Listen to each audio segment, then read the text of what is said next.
ইমরান হাশমি, যাকে চুমুর রাজা বলা হতো একটা সময়, সেই ইমরান হাশমি আওরাপন টু, মানে অনেকেই এখনো পর্যন্ত দেখে ফেলেছো। তো সেই আওরাপন টুতে চুমু খায়নি, তবু মানে ম্যাজিক, কি ম্যাজিক না, ইমরান হাশমি 100 কোটির গণ্ডি ছুঁয়েছে। মানে বলা ভালো যে ইমরান হাশমির হয়তো তার কুড়ি 22 কি 23 বছর একটা বলিউডের ক্যারিয়ার, মানে 23 বছর ধরে সিনেমা ইন্ডাস্ট্রিতে আছে। তার মিডিলে অনেকগুলো সিনেমা, অনেক দিন ধরে সে সিনেমা সেভাবে করেনি। বলা চলে আওরাপন টু 100 কোটির গণ্ডি, হয়তো এটাই তার জীবনের একটা মাইল ফলক, যেখানে এত বছর পর একটা কামব্যাক হয়েছে বলা চলে। কারণ 100 কোটির গণ্ডি ছুঁয়েছে, এটা মুখের কথা নয়। সেখানে সানি দেওয়ালের বাটোয়ারা 1947 রিলিজ হয়েছে, সেটা পর্যন্ত 100 কোটি গণ্ডি ছুঁতে এখনও কিছুটা দূরে রয়েছে। চুমু না খেয়ে যেভাবে ম্যাজিক দেখিয়েছে ইমরান হাশমি, সেটা মানে তারিফ করতে হয়। কারণ ইমরান হাশমির নামে মানেই একটা সময় ছিল যে তার ছবিতে চুমু থাকবেই, এবং শুধু চুমু কেন, অনেক রকম ঘনিষ্ঠ দৃশ্য আমরা দেখেছি তার ছবিতে। তো সেটা অনেকেই জানে যে ইমরান হাশমি, মানে আমাদের 1990s যুগে যে ছেলেমেয়েরা আছে তারা ভালো করে জানে যে ইমরান হাশমি কী জিনিস ভাই। তো সেই ইমরান হাশমি মানে নারীদের ঠোঁট ঠাসা ভিজে চুমু করে ছাড়তো। একসময় ইমরান হাশমির চুম্বন চর্চা নিয়ে শোনা যায় যে পর্দায় নায়িকাদের ঠোঁট ঠাসা ভিজে চুমু খাওয়ায় ভাঙতে বসেছিল নাকি বিয়ে। তো সেই সিরিয়াস কিসার, মানে সিরিয়াস কিসার কিনা এবার চুমু না খেয়েই একেবারে মানে ম্যাজিক দেখিয়ে দিয়েছে। সিনে বাজারে আওরাপন টু এর বক্স অফিস প্রায় মানে দেখার মতন। পয়লা সপ্তাহেই মার্কাটারি ব্যবসা দিয়ে ওদিকে 2.5 কিলো কা হাত সানি দেওয়ালকে পিছনে ফেলে দিয়েছে। তার যে সিনেমাটা বাটোয়ারা 1947, যেটা আমি বললাম, সেই সিনেমাটার একটা নাম ঠিক হয়েছিল, সেই সিনেমাটার নামটা পরে চেঞ্জ করা হয়। তো এই যে প্রথমবার ইমরান হাশমির এই যে চুমু না খেয়ে যে ম্যাজিক, এটা কিন্তু মুখের কথা নয়। কারণ 2007 সালে আমরা যদি দেখি যে 2007 সালে আওরাপন সিনেমাটা রিলিজ হয়েছিল, সেখানে কিন্তু আমরা দেখেছি, আমাদের টিভিতেই দেখেছি, আমরা তখন হয়তো হলে গিয়ে দেখতাম না। তো সেই আওরাপন সিনেমাটা বলতে গেলে মানে ইমরান হাশমি তার জীবনে যতগুলো সিনেমা করেছিল, আওরাপন কিন্তু তার থেকে বেস্ট হয়ে থাকবে অনেকটা মানুষের মনে।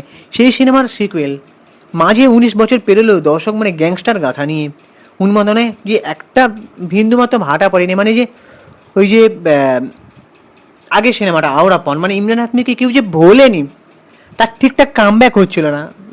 মাঝে মনে হয় সালমান খানের সঙ্গে একটা সিনেমাতে ভিলেনের রোলে তাকে দেখা গিয়েছিল, তারপরে এই সিনেমাটা। তো এই যে বলিউডের পর্দায় তাকে সেভাবে দেখতে পাচ্ছিলাম না। তো একেবারে সিনেমা সিরিজের ডার্ক সাইড রোলের ক্ষেত্রেও তিনি ব্যর্থ ছিলেন। তো ইমরান হাশমিকে কি অনেকে ভুলতে বসেছিলেন? আমরা বারবার মনে করছিলাম যে ইমরান হাশমি হয়তো আর কোনোভাবে ফিরতে পারবেন না। কিন্তু কথায় বলে পুরানো চাল ভাতে পারে। আমরা দেখেছি কিছু কিছু পুরানো অভিনেতা তাদের যাত্রী নিয়েছে মাঝে মাঝে এসে, যেমন সানি দেওয়াল। সানি দেওয়াল কিন্তু মাঝে মাঝে এসে কামব্যাক করেছে, ইমরান হাশমিরটা আমরা পাচ্ছিলাম না। তো সেই বাটোয়ারা 1947কে আয়ের গতি প্রায় টেক্কা দিয়েছে। ইমরানের ছবি মুক্তির 5 দিনে 100 কোটির ক্লাবে ঢুকে পড়েছে। আর সেখানে বাটোয়ারা 1947 100 কোটি থেকে অনেকটাই দূরে রয়েছে। এবারে আমরা আলোচনা করব যে এই সিনেমার ব্যবসা, মানে আওরাপন টু 23.40 কোটি টাকা ও 38.9 কোটি টাকা দাঁড়ায় শুক্রবার ও শনিবার যথাক্রমে।